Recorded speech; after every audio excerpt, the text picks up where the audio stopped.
High court ಆದೇಶದಿಂದ ನಮ್ಮ ಹೋರಾಟಕ್ಕೆ ಸಣ್ಣ ಹಿನ್ನಡೆ ಆಗಿದೆ ಅಂತ ದೂರುದಾರ ಸ್ನೇಹಮಯಿ ಕೃಷ್ಣ ಹೇಳಿದ್ದಾರೆ. ಮೈಸೂರಿನಲ್ಲಿ ಸುವರ್ಣ ನ್ಯೂಸ್ ಜೊತೆ ಮಾತನಾಡಿದ ಸ್ನೇಹಮಯಿ ಕೃಷ್ಣ, ಹೈಕೋರ್ಟ್ ಆದೇಶ ಪ್ರಶ್ನಿಸಿ ಸುಪ್ರೀಂ ಕೋರ್ಟ್ಗೆ ಮೇಲ್ಮನವಿ ಸಲ್ಲಿಸ್ತೀವಿ. ಹೈಕೋರ್ಟ್ ಯಾವ ಆಧಾರದ ಮೇಲೆ ಅರ್ಜಿ ವಜಾ ಮಾಡಿದೆಯೋ ಗೊತ್ತಿಲ್ಲ. ವಕೀಲರ ಜೊತೆ ಚರ್ಚಿಸಿ ಮುಂದಿನ ವಾರದ ಒಳಗೆ ಸುಪ್ರೀಂ ಕೋರ್ಟ್ಗೆ ಮೇಲ್ಮನವಿ ಸಲ್ಲಿಸ್ತೀನಿ ಎಂದರು. ಲೋಕಾಯುಕ್ತ ತನಿಖೆ ಮೇಲೆ ನಮಗೆ ಈಗಲೂ ನಂಬಿಕೆ ಇಲ್ಲ. ಸಿದ್ದರಾಮಯ್ಯ ಹೇಳಿದಂತೆ ತನಿಖೆ ನಡೀತಿದೆ ಅನ್ನೋ ಅನುಮಾನ ಇದೆ. ಹೀಗಾಗಿ ಸಿಬಿಐಗೆ ನೀಡುವಂತೆ ಸುಪ್ರೀಂಗೆ ಮನವಿ ಮಾಡ್ತೀವಿ. ಯುದ್ಧದಲ್ಲಿ ಸೋಲು ಗೆಲುವು ಸಹಜ. ಇದುವರೆಗೆ ನಾವು ಗೆದ್ದಿದ್ದೀವಿ. ಈಗ ಸಣ್ಣ ಹಿನ್ನಡೆ ಆಗಿದೆ ಅಷ್ಟೇ ಅಂತ ಸ್ನೇಹಮಯಿ ಕೃಷ್ಣ ಹೇಳಿದರು.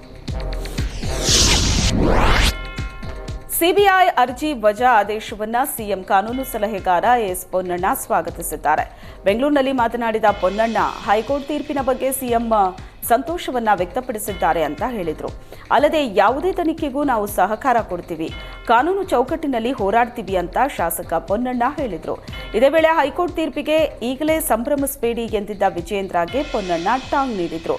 ವಿಜಯೇಂದ್ರಗೆ ಅವರದ್ದೇ ಆದ ಸಮಸ್ಯೆಗಳಿದೆ. ಯಡಿಯೂರಪ್ಪ ಅವರ ಬಗ್ಗೆ ತೇಜೋವಧೆ ಆಗ್ತಿದೆ. ವಿಜಯೇಂದ್ರ ಮೊದಲು ಆ ಬಗ್ಗೆ ಗಮನ ಹರಿಸಲಿ ಅಂತ ಪೊನ್ನಣ್ಣ ಹೇಳಿದರು.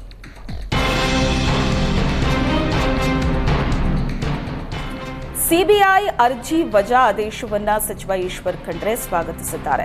ಕಲಬುರಗಿಯಲ್ಲಿ ಮಾತನಾಡಿದ ಸಚಿವ ಈಶ್ವರ್ ಖಂಡ್ರೆ, ವಿರೋಧ ಪಕ್ಷದ ನಾಯಕರು ಆಡಳಿತವನ್ನ ಬುಡಮೇಲು ಮಾಡೋದಕ್ಕೆ ಮುಂದಾಗಿದ್ರು. ಹೊಟ್ಟೆಕಿಚ್ಚಿನಿಂದ ವಿರೋಧ ಪಕ್ಷಗಳು ಆರೋಪ ಮಾಡಿದ್ರು ಅಂತ ಆಕ್ರೋಶ ಹೊರಹಾಕಿದ್ರು. ಮುಡಾ ಅಕ್ರಮ ನಿವೇಶನ ಹಂಚಿಕೆ ಹಗರಣದಲ್ಲಿ ಸಿದ್ದರಾಮಯ್ಯ ಪಾತ್ರ ಇಲ್ಲ ಅಂತ ನಾವು ಮೊದಲಿನಿಂದಲೂ ಹೇಳ್ತಾ ಇದ್ವಿ. ಇಲ್ಲಿವರೆಗೆ ಸಿಎಂ ಪಾತ್ರ ಏನಾದರೂ ಇದೆ ಅಂತ ವಿಪಕ್ಷಗಳ ನಾಯಕರು ಸಾಕ್ಷಿ ಕೊಟ್ರಾ ಅಂತ ಈಶ್ವರ್ ಖಂಡ್ರೆ ಪ್ರಶ್ನಿಸಿದ್ರು.